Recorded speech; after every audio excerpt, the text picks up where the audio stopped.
Hola, soy Marcelo Simonetti, escritor y periodista, y esto es Café con Letras.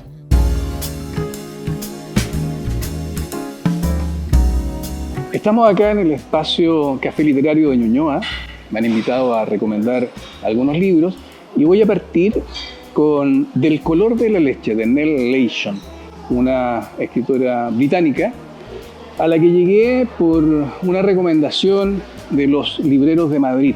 Todos los años los libreros de Madrid entregan el premio a la mejor novela. Y el 2013, Del color de la leche, de Nell Leishon, fue la elegida. Este libro parte así. Este es mi libro y estoy escribiéndolo con mi propia mano.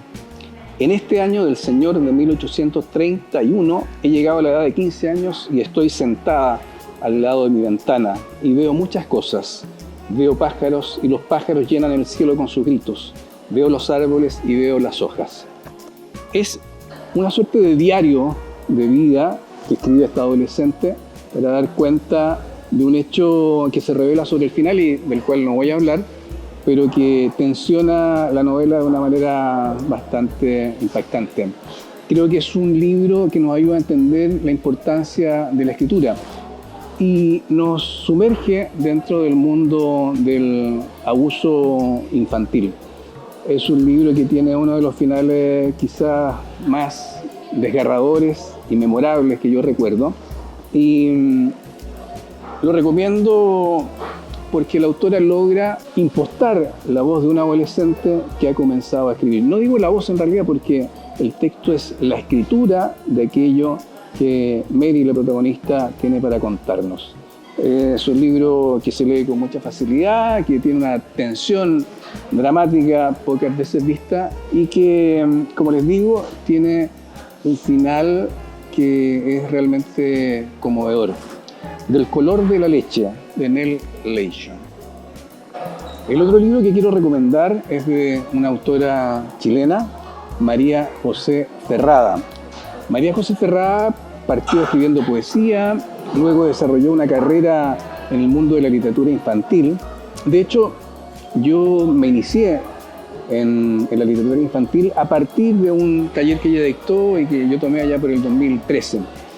Esta novela, Cramp, es la primera novela, entre comillas, para adultos que escribió María José Ferrada y es una historia realmente placentera de leer.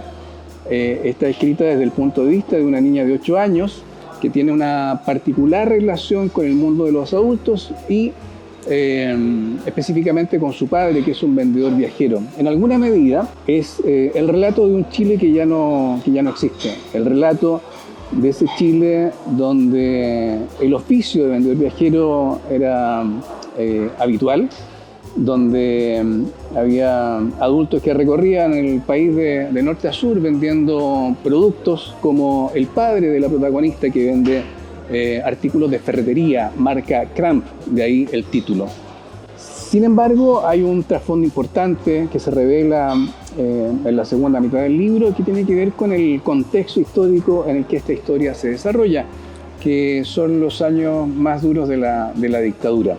Es una novela, insisto, que está escrito con mucha delicadeza, con mucho cariño por los personajes y que nos ayuda a dimensionar ese mundo que va perdiéndose de a poco y que está ejemplificado en el oficio de vendedor viajero. María José Ferrada es una autora, insisto, que ha cultivado tanto la literatura infantil como la literatura para adultos y recomiendo tanto esta novela, la voy a mostrar una vez más, como sus libros para las infancias. El último título es El jardinero y la muerte, del escritor búlgaro Georgi Gospodinov. Yo creo que hay pocas literaturas de las que sabemos tampoco, valga la redundancia, como la literatura búlgara. Para mí fue toda una sorpresa encontrarme con Georgi Gospodinov, que de hecho en la última entrega de los premios Nobel, el Premio Nobel de Literatura, fue mencionado como uno de los candidatos. Giorgio Gospodinov parte esta novela de la siguiente manera. Dice así: mi padre era jardinero, ahora es jardín. Se trata de un retrato muy luminoso del padre, escrita por su hijo, un libro que uno podría catalogar de autoficción porque precisamente está escrito a partir de la muerte del padre de Gospodinov. Es una historia de duelo, pero de un duelo luminoso. A mí al menos me ha pasado que de un tiempo a esta parte me toca ir así como antes me tocaba ir a matrimonios, luego a bautizos, he comenzado esa etapa de la vida donde nos toca ir a funerales. Y muchas veces me llama la atención el cariño que se prodiga hacia el difunto en esos rituales mortuorios. Pues bien, esta novela de Gospodinov hace precisamente eso, ¿no? Una reivindicación del padre con todas sus virtudes y sus claroscuros. Es una novela de duelo, pero insisto, de un duelo luminoso, en donde la prosa poética a ratos de Gospodinov reluce con mayor fuerza que en cualquiera de sus novelas. Por lo demás, la edición de Impedimenta es bellísima, tiene esta suerte de portada tan particular, ¿no? Que de alguna manera remite a la estética que este retrato del padre destila en manos o en voz de Georgi Gospodinov.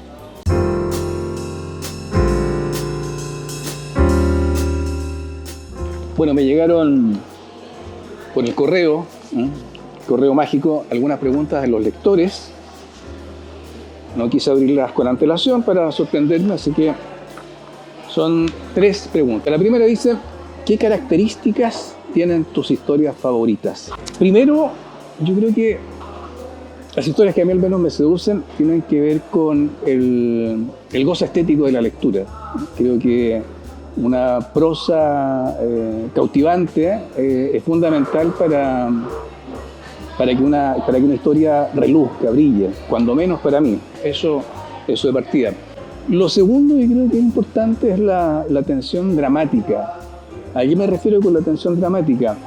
Es esa virtud del texto que obliga al lector a querer leer sin parar.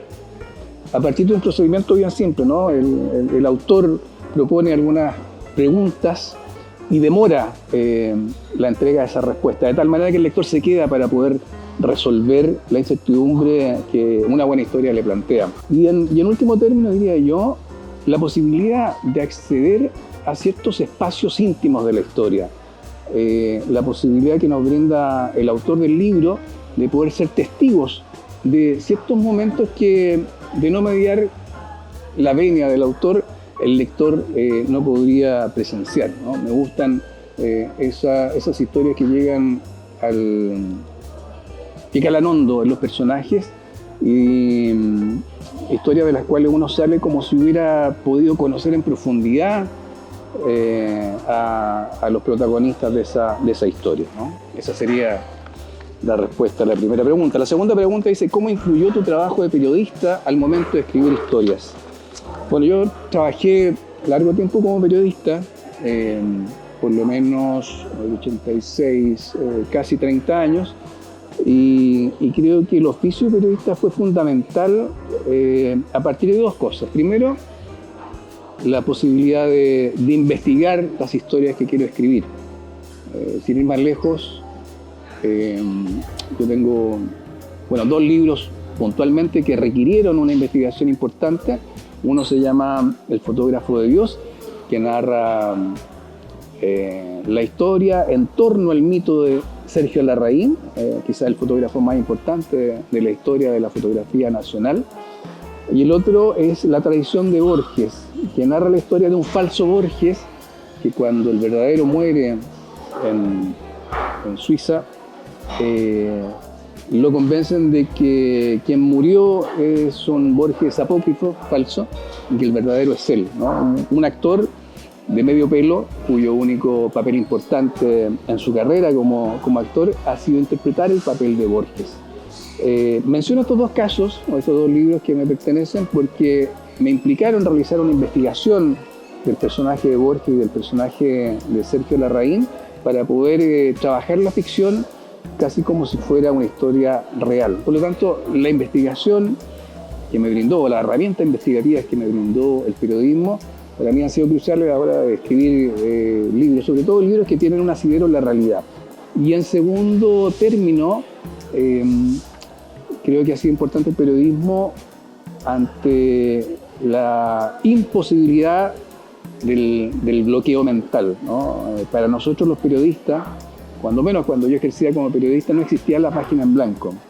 Teníamos que llenar ese espacio porque de otro modo el diario salía con un vacío, ¿no? Y eso era imposible.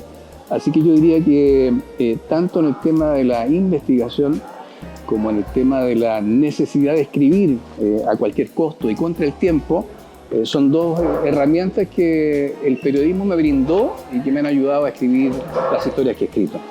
Por último, ¿qué consejo le darías a alguien que recién está comenzando a escribir?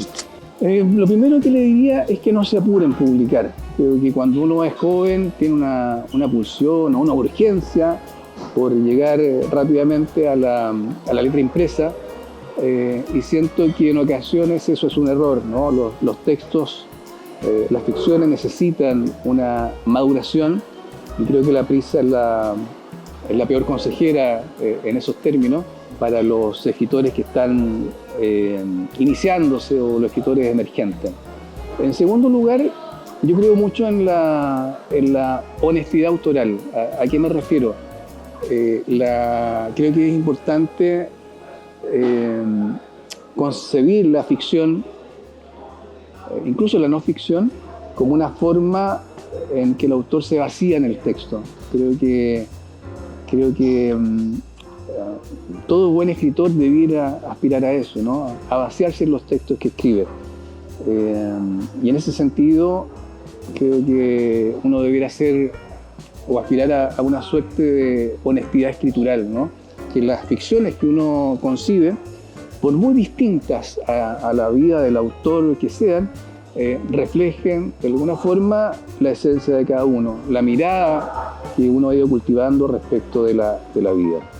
Esos serían mis consejos. Bueno, y lo otro, obviamente, leer mucho. Y leer sobre todo poesía. Creo que en la poesía hay también una escuela importante para los narradores. Yo partí siendo un pésimo lector de poesía, no la entendía, me aburría, hasta que por ahí me encontré con un libro de Jorge Telía, recuerdo, que me maravilló. Y siento que en la lectura de la poesía podemos también ir cultivando una prosa más sensible, una prosa más delicada, una prosa más cautivante. Bueno, esas han sido mis recomendaciones. Los invito a visitar el Café Literario de Ñuñoa, un espacio muy agradable donde van a encontrar libros para comprar, para hojear, por un lado, y también una cafetería de primer nivel donde las pizzas de La Popular es una recomendación adicional que hago en este espacio. Que estén muy bien.